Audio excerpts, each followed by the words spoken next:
6 जुलाई यानी आज से ब्राजील में ब्रिक्स सम्मेलन शुरू होने जा रहा है, जहां दुनिया की सबसे तेजी से बढ़ती 5 अर्थव्यवस्थाएं एक मंच पर आएंगी। ब्राजील, रूस, भारत, चीन और दक्षिण अफ्रीका। लेकिन इस बार की बैठक में एक अहम चेहरा नदारद रहेगा, चीन के राष्ट्रपति शी जिनपिंग। शी की गैर मौजूदगी इसीलिए बड़ी बात है, क्योंकि सत्ता में आने के बाद से वो ब्रिक्स की हर बैठक में हिस्सा लेते रहे हैं। लेकिन इस बार उनकी जगह चीन के प्रधानमंत्री ली qiang और उप प्रधानमंत्री हे लिफेंग को भेजा गया है। मामला यहीं तक सीमित नहीं है। रिपोर्ट्स के मुताबिक शी जिनपिंग कई हफ्तों से सार्वजनिक रूप से कहीं नजर नहीं आए।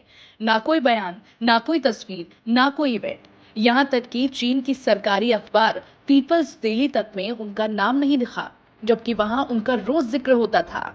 जिनपिंग की गैर मौजूदगी से ये सवाल खड़े हो रहे हैं कि क्या जिनपिंग की सत्ता वाकई खतरे में है, ये तख्ता पलट की तैयारी है या बीमारी का बहाना। कुछ रिपोर्ट्स में दावा किया गया है कि जिनपिंग किसी गंभीर बीमारी से जूझ रहे हैं, इसीलिए सामने नहीं आ रहे। वहीं दूसरी ओर कई अंतर्राष्ट्रीय मीडिया रिपोर्ट्स का कहना है कि पार्टी के अंदर विरोध बढ़ता जा रहा है और जिनपिंग को जानबूझकर किनारे किया जा रहा है। इतना ही नहीं, बीजिंग के ग्रेट हॉल में विदेशी नेताओं से मुलाकातें अब दूसरे नेताओं ने करनी शुरू कर दी है, जिनमें जिनपिंग नजर नहीं आते। एक बड़ी चीज 4 जुलाई को हुई, जब चीन की सरकार ने 3 बड़े सैन्य अधिकारियों को अचानक बर्खास्त कर दिया। इनके नाम हैं जनरल मियाओ हुआ, नौसेना प्रमुख ली हांजू और सीनियर न्यूक्लियर साइंटिस्ट लियू शिफे।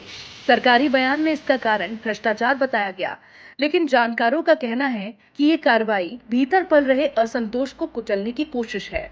हालांकि जानकारी के अनुसार फिलहाल असली ताकत चीन की सेनाओं के उपाध्यक्ष जनरल झांग यूशिया के हाथ में है, जिनकी वफादारी हू जिनताओ के गुट के साथ है, यानी उसी पूर्व राष्ट्रपति के साथ जिन्हें 2022 में पार्टी कांग्रेस के दौरान सार्वजनिक रूप से हॉल से बाहर निकाला गया था। वहीं कभी पीएलए को अपनी ताकत का गढ़ मानने वाले शी जिनपिंग अब उसी सेना से चुनौती झेल रहे हैं। साथ ही पार्टी में शी जिनपिंग थॉट की चर्चा अब कम होती जा रही है। जिन अफसरों को कभी साइडलाइन किया गया था, अब वो धीरे धीरे लौट रहे हैं। मिसाल के तौर पर टेक्नोक्रेट वांग की वापसी और मीडिया में शी की छवि का धुंधलाना बताता है कि धीरे धीरे चीजें बदल रही हैं।